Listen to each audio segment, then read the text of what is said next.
Hi, my name is Elissa Schilmeister, environmental educator here at Teatown. Today we're at Teatown's Raptor Loop and we're going to be talking about some of our birds of prey.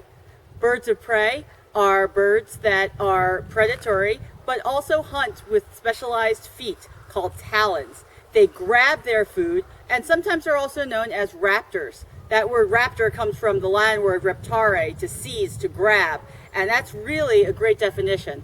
Because we do have lots of predatory birds, like penguins, woodpeckers, herons, but they are not birds of prey. So these are all specialized birds that are hunting with their feet.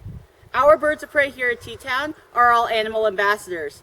They help us teach about their species. They've been injured in some way that they can't be released into the wild, and so now they are educators alongside us. Today we're going to meet one of our diurnal birds and one of our nocturnal birds of prey. We are here with a red-tailed hawk. Red-tailed hawks are our most common bird of prey in our area. They're not just common here, but you can find them up in the Adirondack Mountains and down in New York City. They've adapted to living close by humans, which have also caused them to come into conflict with us. They eat a whole variety of different things, including small mammals, birds, reptiles, amphibians, and if hungry, they will scavenge. One of the issues they run into problems with is when they are hunting, they are so focused on their food, they often get hit by cars, often resulting in a wing injury. Most of these birds are also hunting the things we don't like to have around, such as small mammals, like mice and rats. These mice and rats we often put poison out for. This poison gets ingested by the hawk, not just in one mouse, but 2 or 3, multiplying it in their system and magnifying it. And unfortunately, it can affect the hawks as well. As this poison moves up the food chain, it does affect the higher predators. And we have to remember this when we make decisions about how we choose our pest control. But for these birds are great at hunting in the daytime. They are diurnal birds. D for daytime, D for diurnal.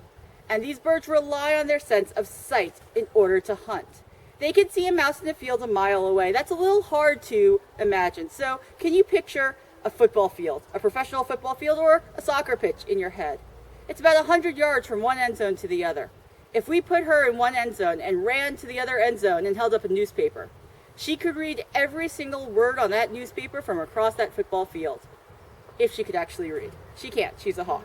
But for her, she can see that mouse in the field 1 mile away. Usually that's 1 mile down. She spots that mouse, she tucks her wings in and dives head first in something we call a stoop. That dive, she can reach up to speeds of 125 miles per hour. That's twice the speed you should be going on a highway. And the impact of hitting her prey can kill the prey instantly. Now, that takes a lot of energy. Flying up high, searching for your prey, diving down fast. So sometimes they'll sit on a low-lying tree branch and wait for their prey to come to them. Unfortunately, often it's by roadsides. Unlike the red-tailed hawk that you just met, who is a diurnal bird of prey, this is a great horned owl, and he is a nocturnal bird of prey. However, not all owls are nocturnal. We have some diurnal owls, like the burrowing owl and the snowy owl. We also have crepuscular owls, like the barred owl. Crepuscular means that the animal is more active during dawn and dusk. However, this owl here has adaptations that allow him to hunt at night and in low light. So those big eyes that you see, that's one of the biggest features of their face. And those eyes are big to allow his pupils to dilate, allowing less light to enter his eye and hit those rods that help process light. His eye is actually not a spherical ball. It's more like a light bulb shape. He can see, if you can imagine, a gymnasium, a big room, pitch black. If we lit one candle and put it in the center of the gym, and then we released a mouse. Now, I think all of us will be on the table screaming, but for an owl, that's all the light he needs in order to illuminate that space. We wouldn't be able to see, but he could. There aren't any candles out in nature. He gets his light from the atmosphere, from the moon and the stars. That's not his only way of finding his food, though. He has excellent hearing.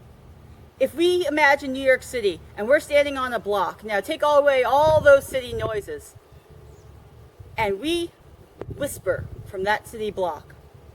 From 5 city blocks away, the owl can hear that whisper.